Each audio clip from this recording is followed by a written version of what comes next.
Welcome to my YouTube channel. Today I'm in my home kitchen and I'm going to be showing you what you can do with a surplus of chilies.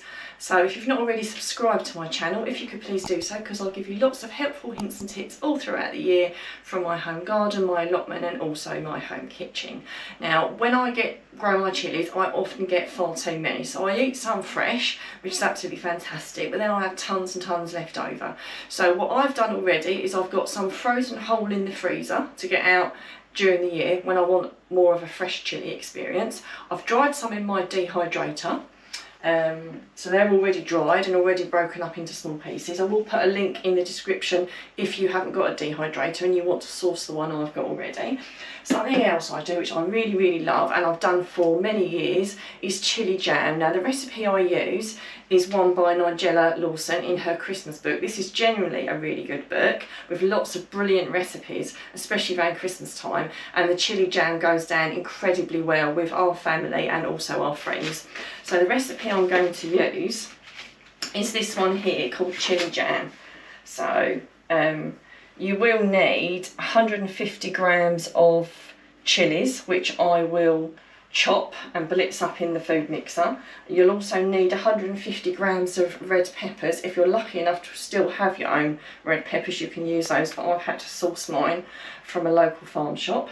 Also a kilo of jam sugar and also 600 ml of cider vinegar. Now that's all you need.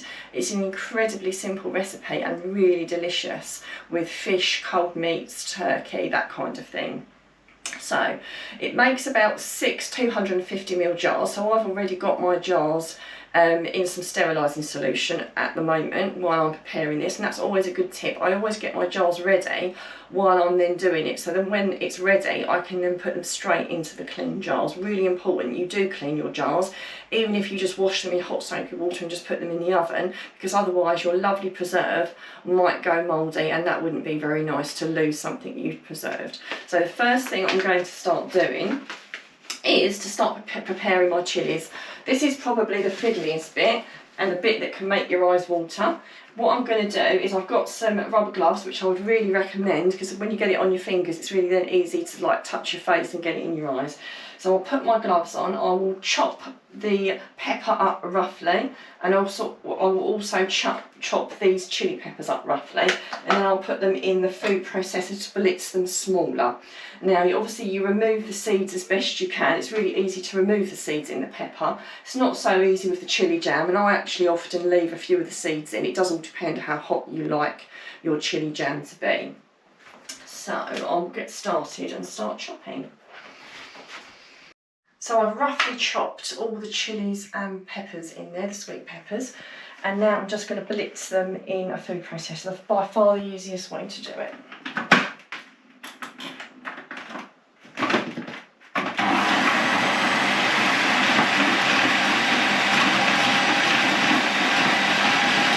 Now you want them gently chopped, you don't want them blitzed to a mush, okay? So I'm going to do it a little bit more.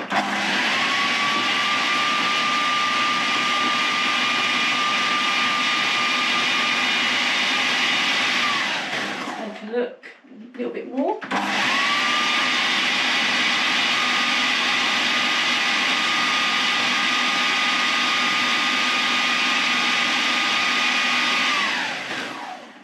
There we go, I think that's about right. So if you want to take a look at that, I could blitz it. I might do it just a tiny little bit more, but that's what you want. You want the little flecks that are then going to flow evenly in the mixture. So I'm going to leave that in the food processor for now, because we have to start on the other ingredients. So you have 600 ml of cider vinegar, which you pour in there,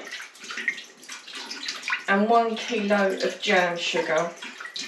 Now I'll put this on the hob in a minute. You gently warm it through without stirring it, dissolving the sugar, so you don't bring it to a quick boil. You slowly bring it to a boil and you don't stir while it's dissolving, because you don't want the mixture going cloudy. It just makes a much better jam.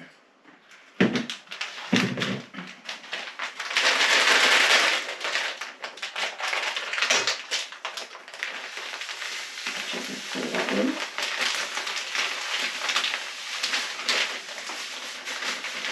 Another top tip when you're cutting your chillies, if you've not got any decent rubber gloves, you know, small, you know, like the kind of gloves you get when you get hair colour and stuff like that, that's a really good pair of gloves to use if you've not got. But I purchased a really thick pair of rubber gloves because they're far more durable than the normal ones you get, so they last for absolutely ages and are really good for jobs like that. So I'm going to put the hob on and I'm going to gently let the sugar dissolve into the vinegar. So I'm going to turn it right down. This may take a little bit of a while, but we'll just leave that doing that for a while.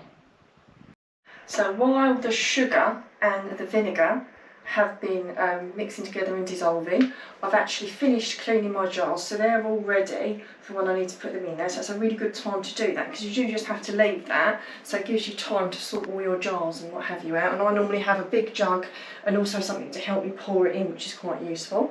So although it says don't stir it while it's dissolving, that means don't keep stirring it like that. You might have to stir it a little bit towards the end just to see whether it's all dissolved, otherwise it's quite hard to tell, or just move the pan around a little bit.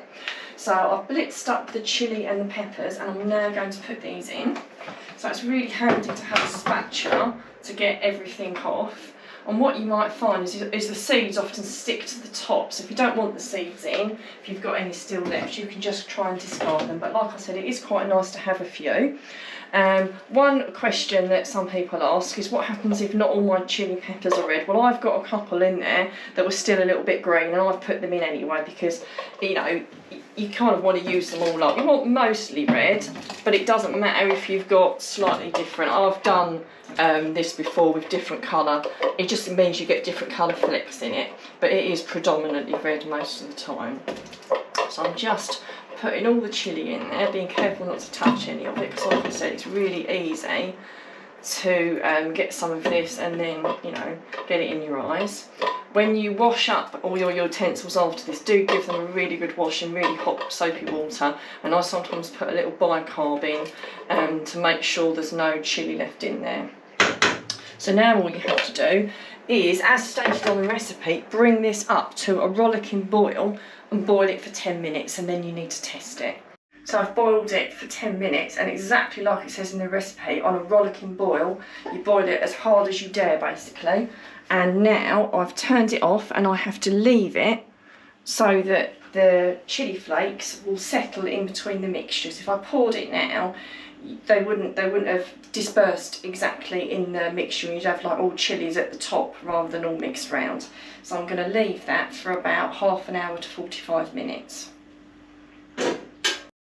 So I left the mixture for, I think it ended up being about 45 minutes. I then stirred the mixture with my wooden spoon to disperse the chilli, you know, the broken up bits of chilli flakes evenly, and I then poured it into sterilised jars. I use one of these, which I will try and put a link in the description if I can find one, because it makes potting up your jam so much more incredibly easy. Obviously you rest it in there and you pour it in, and it means it all goes in there instead of it all splashing everywhere. So I've obviously put the lids on and I've labelled them. Really important that you label them, because the last thing you want to do is get chilli jam muddled up with strawberry jam. And also put the month you potted it up, so it gives you an idea so you don't get batches muddled up. So that's a top tip. What I do is I gently put the tops on when I first pour it in, and then once it's cooled down, I will then make sure that all my lids are done up nice and tightly. So just to recap, I use the recipe from the Nigella Christmas book, which I will put a link in the description. It's absolutely fantastic. I follow the recipe pretty much to the letter, and for me it does turn out perfect every single time. So I hope that's been useful to everybody, and if you've got any top tips of what you do with your chillies, I'm always glad to hear what you're doing with your surplus vegetables.